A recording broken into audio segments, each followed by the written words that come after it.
반도체 전체적으로 보면 2024년은 점진적인 상승, 2025년 폭발적인 상승 기대가 되고, 반도체는 지수를 보면 항상 전고점을 넘어갔어요. 그 넘어가는 이유는 이렇게 보면 됩니다.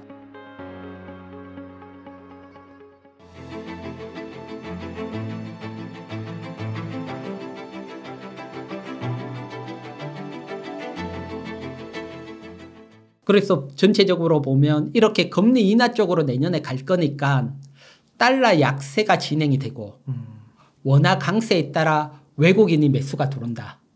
그러면 다른 것보다 대형주는 일단 외국인들이 집중하는 매수 종목에 관심을 가져야 된다. 뭐 앞에 설명을 드렸으니까 요렇게 뭐 시황은 크게 정리를 하면 될 걸로 보입니다. 너무 명확한데요. 이익은 대표님 항상 만날 때마다 이게 자료와 기준 제시라고 해야 될까요? 너무 좋은 것 같습니다. 그래서 반도체, 자동차, 그리고 2차 전지는 뭐 포스코홀딩스 원자재나 소재 쪽 약간 아쉬운 거는 그다음에 좀 매도가 나왔다. 반도체랑 자동차 괜찮겠네요. 반도체가 이제 그 외국인들이 많이 샀는데요. 그거는 뭐 반도체 사이클이 좋아지고 있어서 그런 건가요? 네, 반도체 사이클은 뭐 명확히 정말 저점이라고 보면 되고요. 뭐 다시 한번 요 차트를 보면 요게 이제 D램 가격 YOY, 뭐 D램 가격 자체가 아니고 작년보다 D램 가격이 올랐나 낮았나를 보여주는 거고, 요 D램 가격 사이클로 보면 현재 위치가 정말 딱 바닥권에 있어요. 그러면 지금까지 D램 가격이 하락을 했다면 이제부터 D램 가격이 반등이 된다. 그러니까 업황이 회복이 되고 있다. 요렇게 보셔야 되고요. 그래서 반도체 업황 회복을 보고 외국인들이 들어오게 되고, 반도체 가격이 올라가게 되면 뭐 가장 수혜를 보는 건 역시 반도체 판매하는 메이저 업체 삼성전자나 SK하이닉스 가장 수혜를 보고, 또 SK하이닉스는 HBM에서 뭐 가장 성과를 내니까 외국인들이 거기에 더 플러스 알파를 두고 매수를 하는 걸로 보여지고요. 그러면 반도체 사이클하고 과거 반도체 사이클하고 SK하이닉스 주가하고 한번 보게 되면, 지금 보게 되면 반도체 사이클이 뭐 이렇게 보면 반도체 사이클이 바닥에서 이렇게 상승을 할 때 사이클보다 더 상승하는 측면이 있었고요. 이렇게 바닥에서 상승을 하면 더 슈팅이 나왔고, 바닥에서 상승을 하면 더 슈팅이 나왔고, 그러면 지금 바닥에서 상승을 하니까 상승 기간은 보통 2년 플러스 알파인데 주가는 한 3년 더 오버슈팅이 나올 수 있다. 과거의 상황을 보면. 대신 과거는 반도체 사이클이 저점일 때 주가도 좀 많이 빠졌는데 지금은 선반영이 돼서 뭐 버티고 있었기 때문에 바로 강하게 상승하기보다는 뭐 내년 뭐 상반기까지는 점진적인 상승, 그리고 내년 하반기부터 2025년은 이제 뭐 HBM 효과도 있지만 코로나 이후에 뭐 서부 투자라든가 또 재택근무로 많은 뭐 노트북부터 해서 타블릿 많이 샀던 교체 수요까지 접어들게 됩니다. 그러니까 사실 2024년 말 2025년이 뭐 반도체의 피크라고 보시면 되시고요. 그렇기 때문에 점진적인 상승 후에 확 강한 상승, 뭐 시세 분출 나올 수 있고요. 대신 이렇게 이상하지만 사실은 뭐 어느 시점에서 외국인들이 주가를 확 들어 올릴지는 알 수는 없고요. 또 뭐 삼성전자라든가 이런 걸 보시면 또 외국인들이 한번 들어오면서 확 들어 올리는 이런 경우들도 많이 나왔기 때문에 우리가 미리 매수하지 않으면 한번 타이밍을 놓치면 이런 어떤 계속해서 상승하는 종목은 매수하기는 어려워요. 그래서 뭐 없으신 분들은 조금 지금도 조금 상승을 했지만 매수해 놓고 기다리는 전략, 요렇게 설명을 드리고요. 그리고 그러면 반도체 전체적으로 보면 2024년은 점진적인 상승, 2025년 폭발적인 상승 기대가 되고, 물론 업황이 좋아지고 D램 가격이 올라가니까 SK하이닉스, 삼성전자에 관심을 가져야 되고, 반도체 장비주들은 사실 3분기 실적이 정말 급감을 했고, 이제 업황이 좋아지기 전에 삼성전자나 SK하이닉스가 라인을 깔았기 때문에 비수기로 접어든다. 그렇기 때문에 업황 반도체 장비주 전체가 상승하기는 어렵다. 그러다 보니까 반도체 장비주 내에서 테마가 형성이 되더라고요. 이게 업황 전체가 가는 게 아니고 테마를 형성하고 몇몇 종목이 움직이는 어떤 현상이 나오고 있고요. 네. 그래서 뭐 가장 최근은 뭐 온 디바이스 AI 테마, 뭐 제주 반도체가 대장주인데 테마는 항상 대장주에 관심을 가져야 돼요. 네. 근데 여기서 좀 궁금한 게 삼성전자랑 SK하이닉스가 앞으로 막 2, 3년 동안 상승으로 갈 수가 있는 건가요? 와, 사이클이 이제 그렇게 도래한 거예요. 도래한 거니까. 그러면 전고점도 넘을 수 있어요? 예, 반도체는 보면 지수를 보면 항상 전고점을 넘어갔어요. 와. 그 넘어가는 이유는 이렇게 보면 됩니다. 반도체라는 것들은 매년 수요가 증가하고 있다.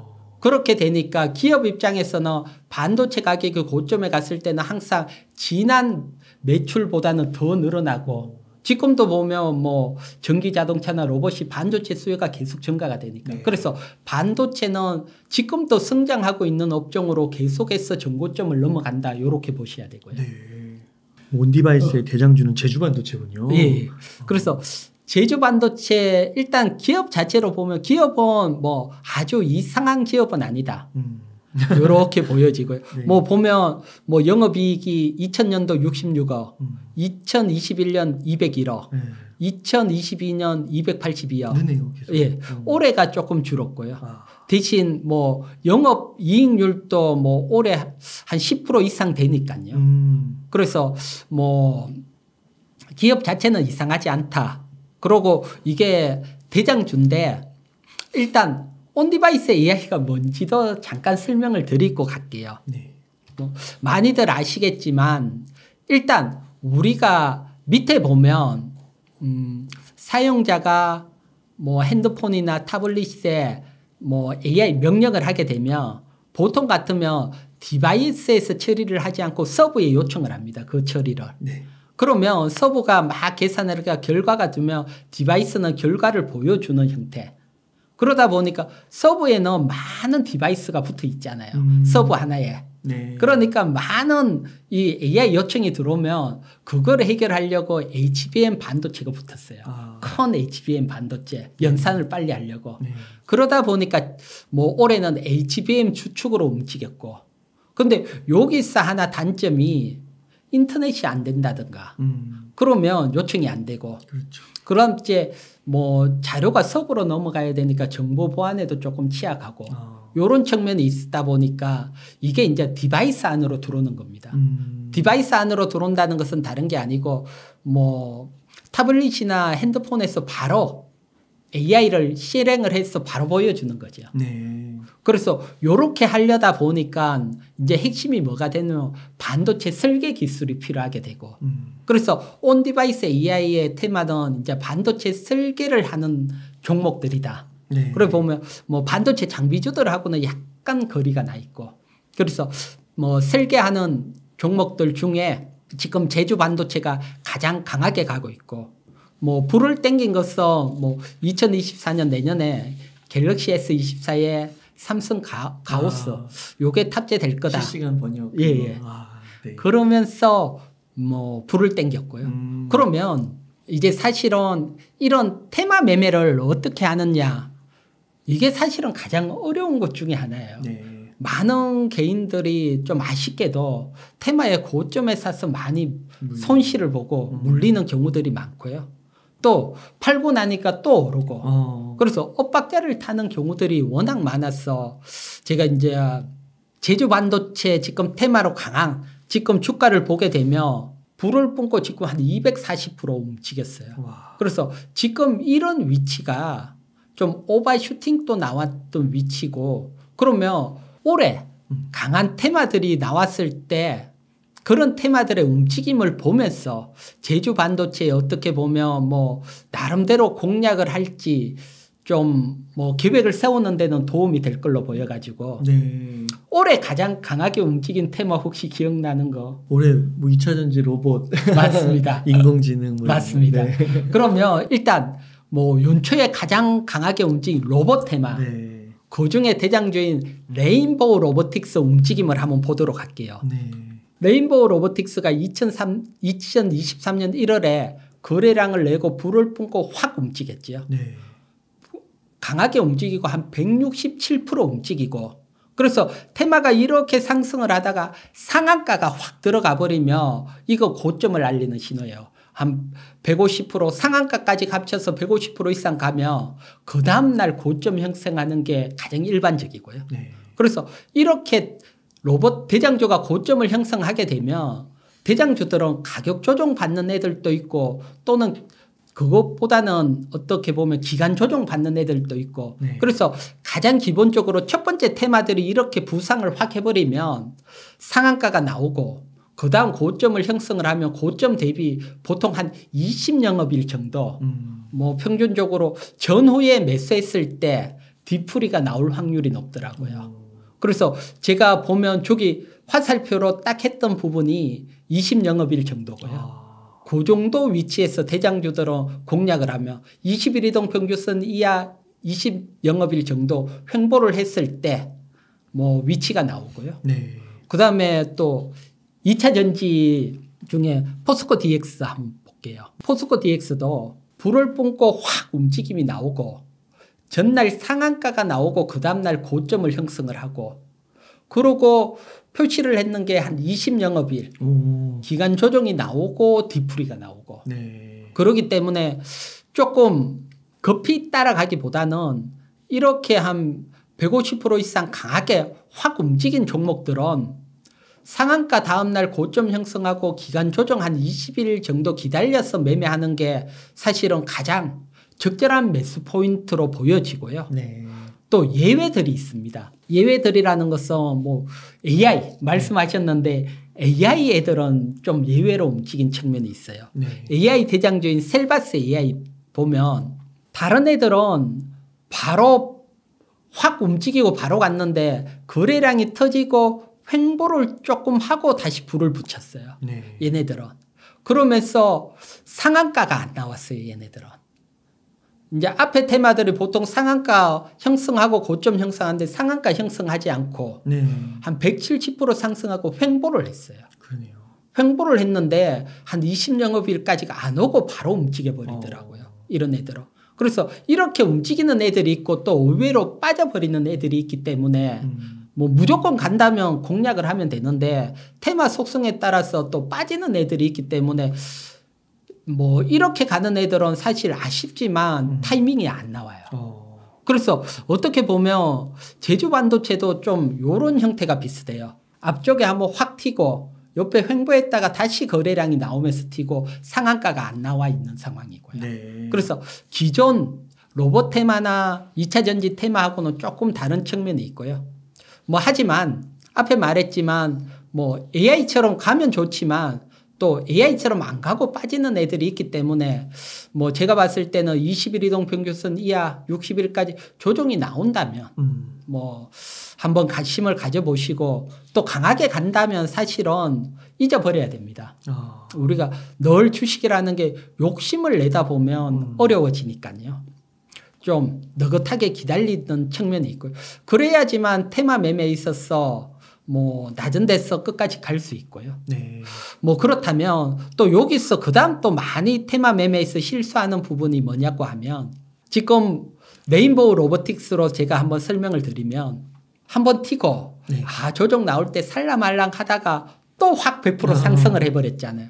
그러면 그 다음에는 어떻게 되냐고 하면 네. 조금만 조정 나와도 따라 붙게 돼요. 심리적으로.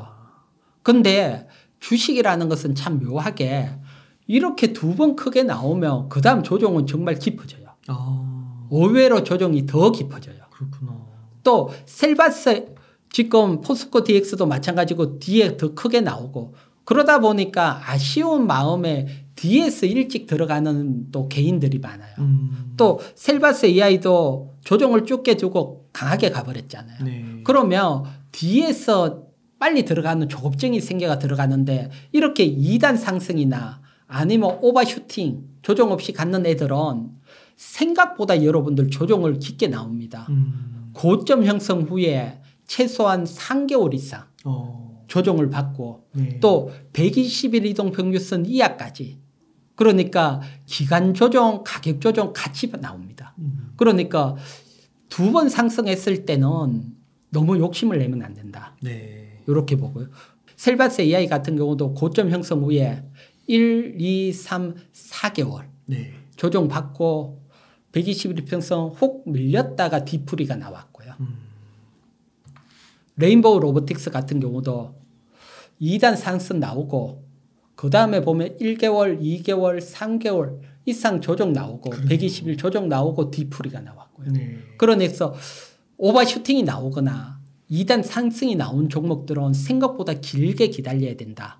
그래서 요정까지 가지고 테마를 보면 사실 테마라는 게 맥점이 몇 개 없으니까 뭐 여러분들이 뭐 새로운 테마들이 나왔을 때 뭐 하는 지표가 되고 또 중요한 것은 테마들은 또 많이 봐오고 자기만의 또 뭐 어떻게 보면 타점을 잡는 그런 것들도 많이 연구를 하셔야 되는데 그 연구에 요 바탕으로 한번 보시면 많은 도움이 되실 겁니다. 뭐 전체적으로 테마주 다시 한번 설명을 드리면 테마주들은 일단 가장 강한 종목에 붙어야 된다.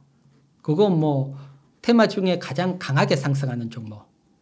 그 다음에 대장주 같은 경우는 보통은 상한가가 나오고 고점 형성 후에 20일 영업이 횡보했을 때 맥점이 한번 나왔다. 네. 그 다음에 오버슈팅으로 바로 뭐 300, 400% 상승을 하거나 이제 고점 20 영업일 주고 그 다음에 2차 상승이 나왔을 때는 뒤에는 길어진다. 조정이 3개월 이상 조정이 나오고 또 120일 이동평균선 이하까지 가격 조정까지 나온다. 네. 요거까지 가지고 보시면 그래도 또 나름대로 여러분들이 연구하거나 버티시면 테마주도 또 잘 매매가 가능하실 겁니다. 그렇군요. 그러니까 24년에는 반도체가 좋은데 그 중에서도 온디바이스도 좋다고 보시는 거예요. 온디바이스 좋은데 온디바이스는 테마로 움직이기 때문에 테마 설명을 같이 드린 거고요. 그러니까 테마로 움직인다라는 거는 뭐 실적에 비해 많이 움직인다는 뜻인가요? 그렇죠. 이게 보통은 보통 HBM 대장주 같은 경우는 한미반도체잖아요. 네. 움직임을 여러분들이 차트를 보시면 한번 상승을 하고 개당성 뭐 한 30-40% 상승하고 20일 이평선까지 쭉 왔다가 또 상승을 하고 쭉 왔다가 이런 계단식 상승을 했는데 테마는 한 번에 200% 올라가 버렸잖아요. 그래서 업종 상승하고는 좀 다른 명확히 차이가 나는 거죠. 그래서 뭐 온디바이스 이런 애들은 명확히 테마 형태로 움직이고 있는 거고요. 그러면 얘네들은 테마는 한번 만약에 꺾여서 물려서 꺾인 거예요. 그럼 회복하는 데는 상당히 어려울 수도 있는 건가요? 그래서 이제 어디서 물리냐가 중요한데 사실 2단 상승하고 고점에서 물리면 사실 앞에서처럼 오랜 기간이 필요하게 되고요. 네. 1차 상승에서 물렸다. 그러면 이제 생각보다 20영업일 어느 정도 횡보 뒤에 한 2개월 정도 후에 회복될 확률이 높고요. 그렇군요. 예, 대표님 2차 전지 한번 여쭙고 싶은데요. 공매도 현황을 봤을 때 조금 줄고 있는 종목들도 나오는 것 같더라고요. 예, 그래서 2차 전지 먼저 공매도 현황을 한번 볼게요. 네. 제가 지난 11월 24일 출연을 했고 또 오늘 26일인데 22일 기준으로 작성을 했는데 보면 에코프로도 한 25만 주, 에코프로 BM도 한 30만 주 줄었어요. 네. 아직도 줄어 가고 있는 상황이지만 확 의미 있다고 보긴 조금 어렵고요. 그래서 아직도 우리가 먼저 움직이는 상황은 아닌 걸로 보입니다. 그래서 공매도 측면에서 보면 뭐 에코프로 같은 경우도 한 100만 주 이하로 늘어온다든가 에코프로 BM 같은 경우는 지난번 한 200만 주 정도까지 확연히 줄었을 때 너무 조급하게 달라붙기보다는 뭐 횡보하면서 얘네들이 어쨌든 뭐라 그럴까요? 공매도 세력 입장에서 봤을 때는 저점에서 매수를 해야지 수익이 남으니까 계속 저점 횡보하면서 공매도 물량을 줄일 확률이 높기 때문에 미리 들어갈 필요는 없다. 그렇게 보여지고요. 그래서 어쨌든 줄었다는 것은 그래도 상당히 희망이 있는 거죠. 걔네들이 어느 위치에 들어온 물량이 빠져나갔는지는 모르지만 어쨌든 빠져나갔다는 거니까 향후 상승할 것도 염두를 하지 않으면 뭐 줄일 일은 없었으니까. 그러니까 좀 희망이 보이고 있다. 요렇게 보여지고요. 포스코홀딩스 같은 경우는 많이 줄었는 거 아니에요? 예, 포스코홀딩스 같은 경우는 앞에 말했지만 내년에 어떤 호재도 있고 또 외국인들이 대형주다 보니까 매수가 들어오는 측면도 있고 그리고 또 포스코 퓨처엠은 아쉽게 안 줄었고 조금 차별화가 있더라고요. 그러네요. 예. 그렇군요. 그러니까 그 MSCI 코리아 인덱스 지수가요. 예. 거기에 포스코홀딩스는 들어가 있죠. 예. 아, 다른 건 안 들어가 있고. 예. 아, 그렇구나. 그러니까 그 매수가 점점 뭐 되고 있나 보네요. MSCI 지수도 외국인들이 살 때 그거를 사니까. 이제 그거에 사는데 그게 이제 그거는 뭐 편입이 오래됐기 때문에 사실은 어느 정도 차 있다고 보여지고. 네. 예. 그거보다는 이제 새로운 외국인들이 앞에 봤지만 외국인들이 들어오면서 포스코홀딩스, 포스코그룹 찾는 측면들이 있으니까.